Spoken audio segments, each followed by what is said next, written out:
అందరికీ నమస్తే అండి. బోరగడ్డ అనిల్ గడ్కి కౌంట్ డౌన్ స్టార్ట్ అయింది. ఇన్నాళ్ళు వైసీపీ అధికారంలో ఉన్న రోజులు కూడా జగన్మోహన్ రెడ్డి అండ చూసుకొని వీడొళ్ళు మర్చిపోయి నోటుకొచ్చింది. నోటుకి ఎంత వస్తే అంత చంద్రబాబు నాయుడు గారిని ఉద్దేశించి, లోకేష్ గారిని ఉద్దేశించి, పవన్ కళ్యాణ్ గారిని ఉద్దేశించి, ఇంట్లో ఉన్న ఆడవాళ్ళని ఉద్దేశించి పెద్ద మొగుళ్ళ మాట్లాడేవాడు.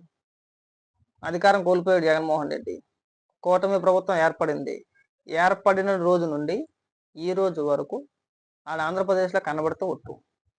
స్టిల్ ఈ రోజు వరకు కూడా పరారీలోనే ఉన్నాడు. ఆడ ఫోన్ నెంబర్ స్విచ్ ఆఫ్, ఆడు ఎక్కడున్నాడో ఎవడికి తెలియదు. అయితే ఇక్కడ ట్విస్ట్ ఏంటంటే, మరి గతంలో చేసిన వ్యాఖ్యలకి సమాధానం చెప్పాలి కదా, బాధ్యత వహించాలి కదా. ఎప్పుడెప్పుడా అని ఎదురు చూస్తున్నాం మాట. వీడి మీద ఎప్పుడు కేసులు ఫైల్ అవుతాయి, ఎప్పుడు ఎదుగుతారు వీడి గురించి, వీడిని ఎప్పుడు లాక్కొస్తారో, వీడిని ఎప్పుడు సెక్కుతారు అని సెక్కితేనే కానీ ఆడికి బుద్ధి రాదు. నేను ఎందుకు అంటానంటే అన్నమాట, ఒకసారి గతంలో వాడు చేసిన మాటలు, వాడు మాట్లాడిన మాటలు చూడండి ఒకసారి. ప్రతి ఒక్కరిని, ముఖ్యంగా తెలుగుదేశం మహిళా కార్యకర్తల పైన నీచాది నీచంగా వ్యాఖ్యలు చేసి ఈరోజు వాడి మీద కర్నూలులో కేసు నమోదైంది. ఒకసారి అది కూడా చదివి వినిపిస్తాను చూడండి. గుంటూరుకు చెందిన వైసీపీ నాయకుడు బోరగడ్డ అనిల్పై కేసు నమోదు చేసిన కర్నూలు 3 టౌన్ పోలీసులు. ముఖ్యమంత్రి చంద్రబాబు కుటుంబంపై అనుచిత వ్యాఖ్యలు చేశారని బోరగడ్డ అనిల్పై పోలీసులకు ఫిర్యాదు చేసిన జిల్లా ఐటీడీపీ అధ్యక్షుడు గట్టి తిలక్. వైసీపీ నాయకుడు బోరగడ్డ అనిల్పై ఐటీ చట్టం 352, 353 సెక్షన్ల కింద కేసు నమోదు చేసిన పోలీసులు. ఖచ్చితంగా నేను చెప్తున్నాను కదా, బోరగడ్డ మహా అయితే ఒక నెల రోజుల లోపు నిన్ను తీసుకొచ్చి తోముతారు చూడు.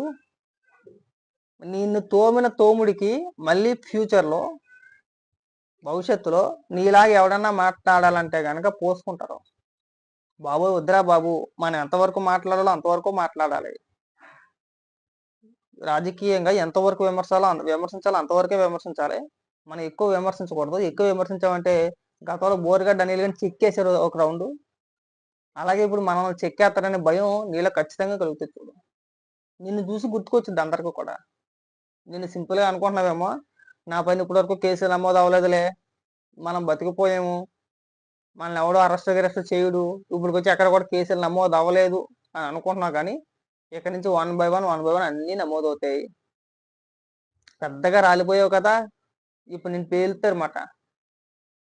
మేము ముందే చెప్పాం, రాలిపోమ్మకంట్రా, ఎక్కువగా పేలిపోతున్నారా, ఎంత నోటికి ఎంత వస్తే అంత మాట్లాడుతున్నారు, కొద్దిగా తగ్గించుకొని మాట్లాడంటారా అంటే విన్నారు కాదు. ఒకసారి నేను ఫోన్ చేసినప్పుడు కూడా, నేను ఫోన్ చేశారని పెద్ద మొగోడు అనుకుంటున్నావా? ప్రతిసారి ఆన్లైన్ అయిపోతా, ఏళ్ళని అయిపోతా, ఆడింట్లో ఆడవాళ్ళు ఈడింట్లో ఆడవాళ్ళ గురించి మాట్లాడుతున్నావు అంటే నన్ను చంపేస్తానంటే ఆ పెద్ద గొడవ. ఆ యూట్యూబ్లో ఎందుకు పెట్టావు వీడియో అంటాడు. మళ్ళీ తర్వాత ఫోన్ చేసి నువ్వు ఎక్కడున్నా చెప్పు వచ్చేస్తాను అంటాడు. ఆడంతటాడు ఒక వీడియో క్రియేట్ చేసుకున్నాడు. నా దగ్గరకు వచ్చినట్టు, నేను పారిపోయినట్టు నా నెంబర్ వేసేసాడు. వైసీపీ సోషల్ మీడియా నా నెంబర్ వేసేసాడు. ఏమైంది? ఏం కాదు. నేను అప్పుడు చెప్పొచ్చు, ఆ తర్వాత కూడా చెప్పాను, ఎవరో ఏం అవసరం నీ వల్ల, నువ్వు పెద్ద డమ్మీ గడివి, పెద్ద షోయింగ్ గడివి. నిజంగా షోయింగ్ గడి, పెద్ద డమ్మీ గడాడు. పెద్దగా 4 కేకలు వేసి 4 యూట్యూబ్ ఛానల్ ఇంటర్వ్యూ వరకు పరిమితం. కానీ వాస్తవానికి గ్రౌండ్ లెవెల్లో పెద్ద పీకేది పొడిచేది ఏం ఉండదు. అయితే ఆడికి హైప్ ఇచ్చింది మాత్రం వైసీపీ సోషల్ మీడియానే. ఏ మాటగా మాట.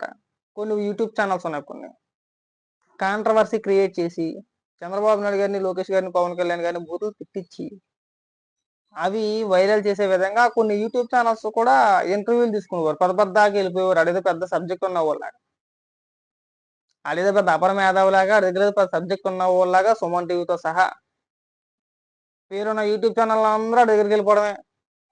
మేము అప్పుడు కూడా చెప్పాం, ఒరే ఆడి దగ్గర ఏ సబ్జెక్ట్ ఉందని చెప్పేసి వాడిని ఇంటర్వ్యూ అడుగుతున్నారు, వాడి దగ్గర ఇంటర్వ్యూ తీసుకుంటున్నారు. ఆడ అమ్మ అక్క అల్లి తప్పితే ఆడు ఏది మాట్లాడు, అవి తీసుకొని మీరేం చేసుకుంటారని చెప్పి అప్పుడు కూడా చెప్పాం. కదండి, వాళ్ళకి వ్యూవర్షిప్ కావాలి. వీళ్ళైతే ఏది పడితే అది మాట్లాడేస్తాడు. కులాన్ని తీసుకొచ్చి ముందెట్టేస్తాడు. గట్టిగా మీద ఏదైనా మాట్లాడనుకో, కులాన్ని తీసుకొచ్చి ముందెట్టేస్తాడు. ఆడి బలం అదే. బోరగడ్డ అనే వ్యక్తి బలం అదే. కులాన్ని తీసుకొచ్చి ముందు పెట్టేస్తాడు. వీడు మాట్లాడేదంతా మాట్లాడేస్తాడు. మాట్లాడి ఆడిదాకా వచ్చిన తర్వాత కులాన్ని తీసుకొచ్చి ముందు పెడతాడు. ఈసారి ఆ బొమ్మలే ఉడకం అమ్మా. నేను ఖచ్చితంగా 4 రోజుల లోపు తీసుకొచ్చేస్తారా. తీసుకొచ్చి గతంలో నువ్వు పేలిపోయావు కదా, ఆ పేలిపోయిన మాట్లాడినట్టుకి సమాధానం నీ దగ్గర నుంచి చెప్పిస్తారు చూడు. అది గతంలో కాదు, సారీ, గతంలో నువ్వు మాట్లాడిన మాటలకి మళ్ళీ భవిష్యత్తులో అలాంటి మాటలు మాట్లాడాలంటే చేతులు గజగజగా ఉనకాలి నీకు. ఖచ్చితంగా చెప్తున్నాను. నేను త్వరలోనే తీసుకొస్తారు ఏపీకి. నువ్వు అనుకుంటున్నావేమో మనం పారిపోయాం కదా, మనం లేం కదా, మనం ఎవడు ఏమీ చేయలేలే, మనం ఇక్కడ లేం కదా అని చెప్పేసి అని. నువ్వు సప్త సముద్రాలు అవతలదా అనుకున్నా, నువ్వు మాట్లాడిన మాటలకే ఖచ్చితంగా నేను ఎత్తుకొచ్చేస్తారు అబ్బాయి. నేను తీసుకొచ్చే బాధ్యత మాది. కంగారు పడ మాకు అప్పుడే అయిపోయింది అనుకుంటున్నావేమో. నేను జగన్మోహన్ రెడ్డి కాపాడతాడా, లేదంటే సజ్జల రామకృష్ణారెడ్డి కాపాడతాడా, సజ్జల భార్గవరెడ్డి కాపాడతాడా మేము చూస్తాం. నిన్ను అంత సింపుల్ గా వదిలేరు.